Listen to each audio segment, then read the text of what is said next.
Hey guys, it's DC and welcome to the Soap Sanctuary where all soap lovers are welcome, guys. This is my Beyond Salem review. When you're a DiMera, you don't die, you resurrect. I was gonna do a day's review, but I'm like, okay, to do like what, close to 6 soaps, it's gonna be a lot for me. So this will be my days. This will double my Days Are Our Lives review for the week. Okay. This Beyond Salem, it was definitely interesting this time around. I figured I'd just pay the $4.99 and see what it's all about. I know eventually there's gonna be ways to find episodes for free somewhere, but that sometimes takes some time. So I'll just pay the $4.99 to do it, right? So Stefano's daughter, we learned that Stefano's daughter, Megan Hathaway, is alive. I want to say at this point, can I just presume that all of Stefano's other children, Benji, Stefan O, and Lexi are still alive as well? I'm just going ahead and presume that as well. You know, because DiMera, they have this way of being resurrected. So I think Abigail, you know, she's probably somewhere with Dr. Rolf, hanging out for a little bit in a coma. So that's why Chad doing all this in Salem this week was just too much for me. You come on, boy, come on, boy. I just wanted to slap him a few times. I was like, get a hold of yourself. And I'm going to say something that's going to ruffle a few feathers. I'm going to be completely honest with you guys. I'm not much of a Bo and Hope fan. I got to be honest with you. I've been watching Days since 06. I've never been much of a Bo and Hope fan. But I do stand 10 toes down for John and Marlena. I can say that. I stand 10 toes down for John and Marlena. I don't know what it is. I feel like the writers, maybe, I guess you can say probably up until now, have never really written, well, from 2006 point onwards to now. Let me say that. Let me get that timeline. I don't feel like they've really written anything that was decent enough for Bo and Hope for me to be invested at the time when I first started watching them. And I haven't seen too much vintage Days regarding Bo and Hope as I maybe should have. I've seen other couples, but not so much them. I don't know, so I've never really been able to get into it. But I feel like John and Marlena, the writing has always, they've always produced something for John and Marlena writing-wise, even from when I first came on watching the show. And from what I've seen of vintage clips, because I've seen vintage stuff with John and Marlena, it seems like that's been pretty consistent. And I think maybe that's why Kristen Alfonso was kind of upset and she left last time around. I do like Hope solo for some reason. I like her solo. I do like Hope solo. I gotta say, I don't know why. I just like her by herself. I don't know what it is. I just prefer it that way. I'm gonna touch more into Bo and Hope in a little bit, but I want to go into Paul and Shane's. Sorry, was it Shane's son, Andrew Donovan, or was he his nephew? Because I didn't know Shane Donovan even had a son. I didn't know that. I will say this: Paul and Shane were kind of lost on me. I didn't see any chemistry between them.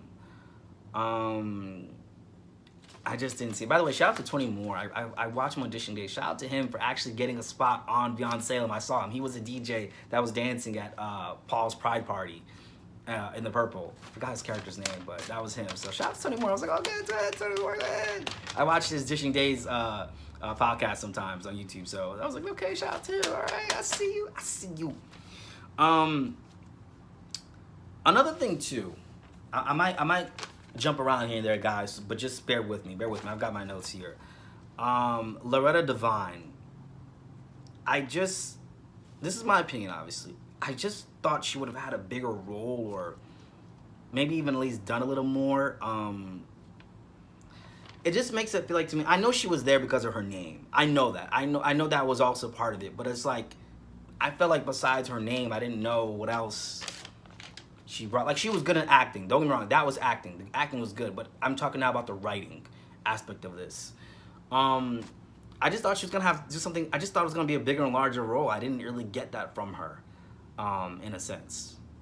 And yeah, she's the Red Divine. She don't need to do a large role, but she gonna get large role money paid. But I don't know. I just thought she was gonna do more. That's what I expected when I heard her name was gonna be a part of it. So I don't know. I don't really feel like I got that from that, to be honest with you guys. Next, I want to talk about Steve Burton, aka Harris Michaels. At first, it did feel like I was watching Jason on GH. You know, especially when I had him with the blackjack, and I was like, "Yo, this is legit Jason on GH." Like a lot of the mannerisms and stuff. But of course, towards the end, they kind of switched things up a little bit. And I think that's also a way to open the door for Steve Burton to come on the main canvas if he wants to, which I'd be open to that. I'd be open to, you know, a romance with maybe him and Hope together. I'd be open to that. Because he said he might have been under the mind control, and so that was fair of Hope when she came in to the police station to say, you know, I'll ask Shane, I'll see what we can do. Because the possibility Megan has under that mind control.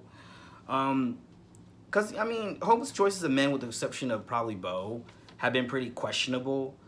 Patrick Lockhart, Aiden Jennings, anyone? Aiden Jennings? I just remembered. Aiden Jennings. Aiden Jennings, that's the one that was a mess. I remember the person who played Aiden Jennings' son, Chase. I remember that he said he felt that the writers backed his character into a corner because his character, as you know, raped Sierra. I'm saying like the way Ben says, Sierra, raped Sierra. And once you put someone nowadays in that type of bracket on a soap where they're violent or whatever towards, you know, like whatever, the character is done at that point. Unless they have a twin or something. And he felt like the writers wrote his character, they backed him into a corner, and he was really pissed about that.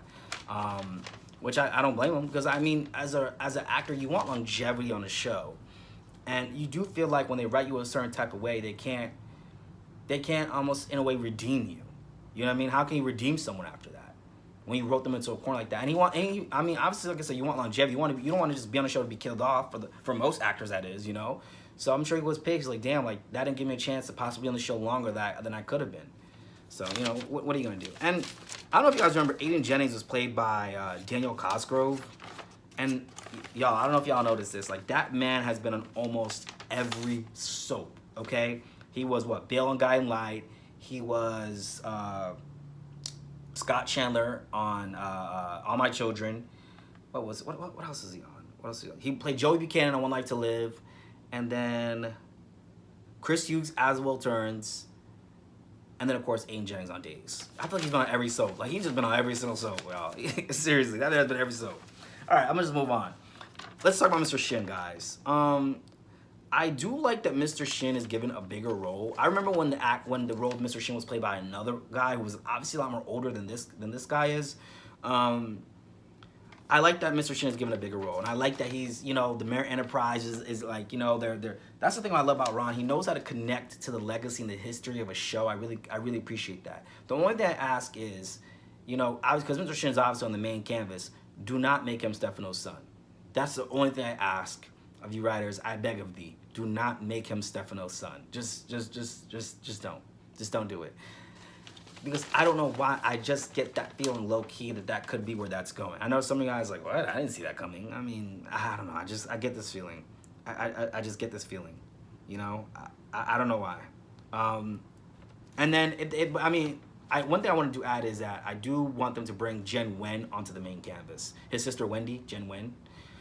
Bring her onto the canvas. Because we've never seen an Asian family on soaps. You know?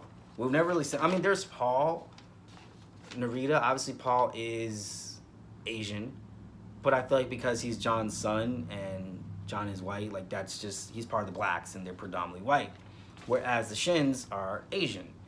And I believe the actor who plays Mr. Shin, he's Japanese. And I think the actress who played his sister was Korean or Chinese. I don't know how, but I can sometimes tell the difference with Asian makeups, if that makes sense. And that's not meant to sound a certain type of way. I can just kind of tell. Just like how I can tell twins apart. I feel like I've always been able to do that. That's why on My Children, I literally thought Adam and Stu were two different people, but I was like, they really do look the same. And I was like, wait, I can usually tell twins apart because they were the same person. Anyways, I want to also add that the mind control aspect of it with the tarot card was a good homage to history when EJ tried to control Steve with the tarot card. So my fault on that, because I did say in the past year that Steve was possessed by the devil. It was mind control. I mixed it up. But listen, I was watching that show during that time, all right, guys? I was watching during that time. I get a little confused. It happens, all right? It happens, all right? So I do feel like that was a kind of like a nice little homage that they did with that, with Megan Hathaway, and then just bringing her on. Before I even touch a little more on that part, it was kind of nice to see Zach in heaven, and that's why I said I love Carlotti. He touched on that point because I remember when Zach was ran over by Chelsea Brady, Bo's other daughter, which we never hear anything about Chelsea anymore. You notice that? It's like she never existed. Like she was blown off the face, so she never existed. So I like that they touched on that. We got to see Zach in heaven. That was a nice touch. I also want to say this is that I knew that what was it that Megan had somebody stashed away even from the beginning. The moment she came out and says I'm alive, I was like, yeah, she got somebody stashed that's coming back from the dead. And of course, from the beginning, I didn't think it was gonna be Bo. Actually, so that was a good twist. I didn't think so. I knew it obviously could not be Stefano. They will not bring back Steph. They're not gonna bring back Stefano. They're not. Unless he's like in someone's brain or microchip like they did with Stevano, because it would just be disrespectful to the portrayer. He's been playing that role for 30 years, now he's dead. Like, nah. The same thing with the Renee Dumont storyline.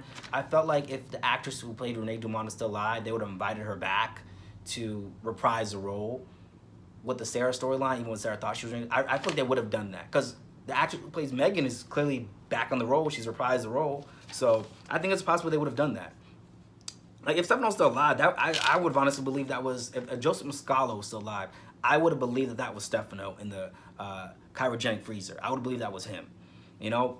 Or like that was a person that Megan had that she was trying to build back from the dead, like, or whatever. But obviously when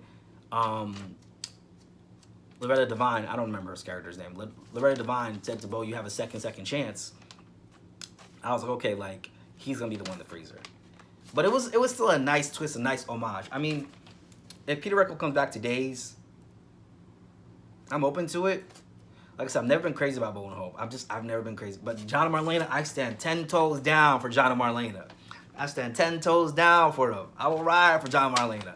But Bo and Hope, I'm like, oh, okay. Oh, that's cool. Oh, that's cute. Now, it seems like Beyond Salem it would loosely connect to Salem, because I did notice on episode where Steve, I think it was Friday's episode of Days where Steve was there, he was acting like he didn't just get, you know, kidnapped by Megan Hathaway, was under mind control, and was up in Hong Kong. Like, he was just like helping Sean with the baby stroller like it was nothing. I was like, oh, okay. Kind of reminds me of Night Shift, when they had General Hospital Night Shift and the two storylines didn't connect. Yeah, that's what it reminded me of. Which, God, I got a comment on my videos, because I have to answer my comments after I'm done filming all these videos, from Ethel, where she said that Night Shift was better than GH. It really was. I'm not gonna lie, cinematography and everything, it was. And that's the thing about this, Beyond Salem, like, the cinematography was so good. I don't think they couldn't do it like that on the regular show because it cost more money, but, like, now, out of execution-wise, I do give this one, like, a 7 out of 10, as opposed to last year, I'll give it a 9 out of 10 for Beyond Salem. But the intention, the cinematography, I'm like, can you guys bring this to the main show? I would appreciate that.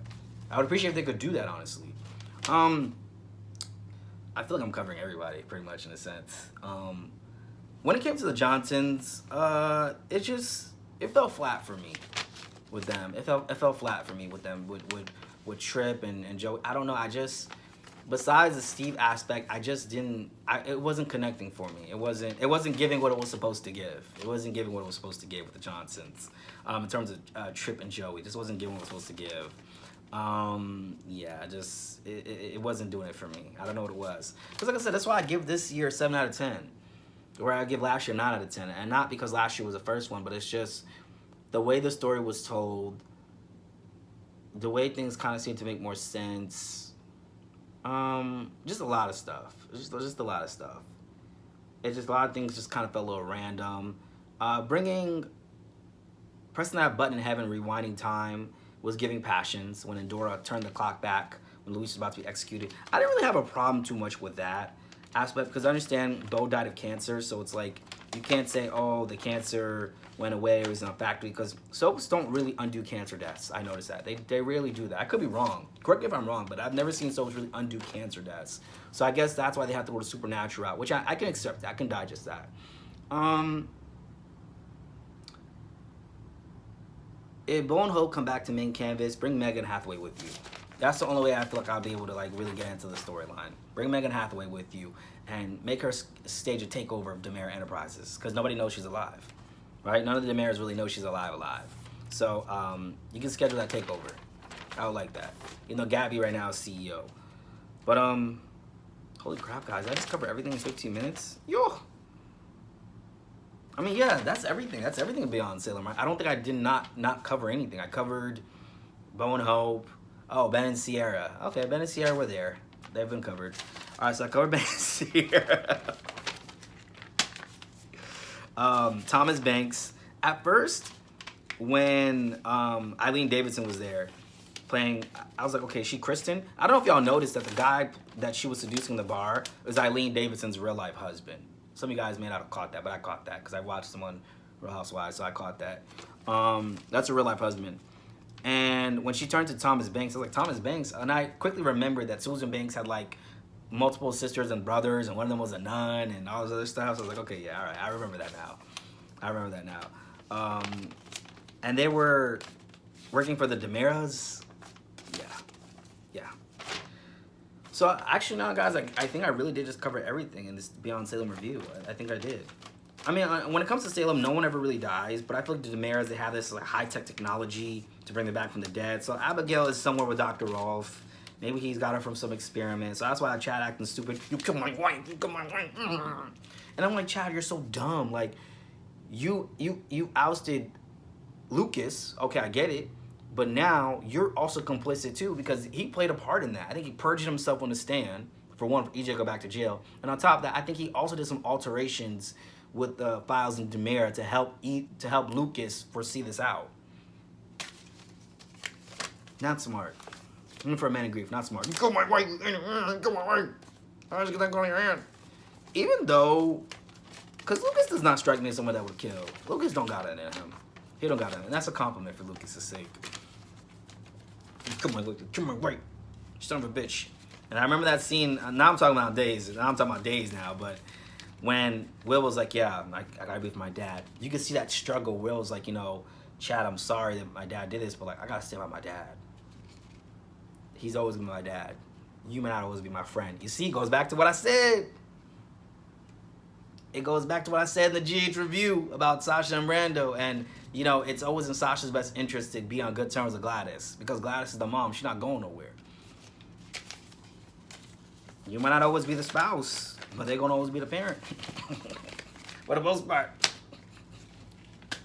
I'm just being honest with you guys. But anyways, guys, that's my Beyond Salem review. Sorry, guys. I don't know. Is this review good? I don't know. It's so crazy I covered all Beyond Salem in just 18 minutes. Well, I do all the other soaps too, so it's no different. But yeah, that's my Beyond Salem review. What did you think about Steve Burton on the show, guys? I liked him, actually. I liked him on the show. I liked him. I think they should bring him onto the main canvas. But definitely don't make him a Jason 2.0. Just don't. I'm just over it. Give him something new and different to play. You know, I don't want to look at him and feel like I'm watching Jason all over again. It's kind of like when Cassie the Pilot came over. I felt like I was watching her as a different character. I accepted her as a different character. I didn't feel like I was watching Blair or Chelsea, you know, Blair from Light to Labor or Chelsea Reardon from Guiding Light. Even though Guiding Light was before my time, but I've seen those episodes, so I was able to separate the two. Because like with General Hospital, Austin Gatlin Holt, I felt like I'm just watching Todd Manning again. Like I said, Roger Howard, every role, it's just been Todd Manning for me. When he played Paul Ryan, As Will Turns, once again, just another Todd Manning. Same with Thorsten Kaye, who plays Ridge on The Bold and the Beautiful. I still see Patrick Thornhart from A Life to Live. And a little bit of Zack Slater. I don't see Ridge in it. I don't know, because some of the things I'm like, I don't think Ron Moss would have done that. And I understand, like, you have to make the role your own, but it's just like, I don't know. Like, the new actor who plays Sonny, I see him as Sonny. Zach Tinder, I see him as Sonny. He's made the role his own while still incorporate who the character is. That makes sense. Same with Dan Ferrugio. Am I saying his name correctly? To me, he's EJ. I've accepted it now. I've accepted it. He's made the role his own. And of course, I've never seen him in any other role. So Zach Tinder is a good example because Zach Tinder was also playing Fenmore on the Young Restless. Brief, but he still played it. But okay, another good one. Jacob Young, who played JR on All My Children. Because I first saw him as JR on All My Children, and then I saw him later on as Rick on The Bold and Beautiful. I was able to separate the two. I felt like they were two separate characters. He wasn't playing the same character, just playing himself. Because there's some actors, actresses, like, it's not again on them, but I just feel like sometimes they're just playing themselves, and they just bring it to each role. If that makes sense. I want to see something different. I want to see something different, some range, you know. And it's not Steve Burton's fault. Like I said, a lot of times, sometimes it's just I think it's the writing. So I hope Carlotta can do that. But anyways, guys, this is my Beyond Salem review. When you're a DiMera, you don't die, you resurrect. So anyways, guys, that's my review. I will see you guys on the next one.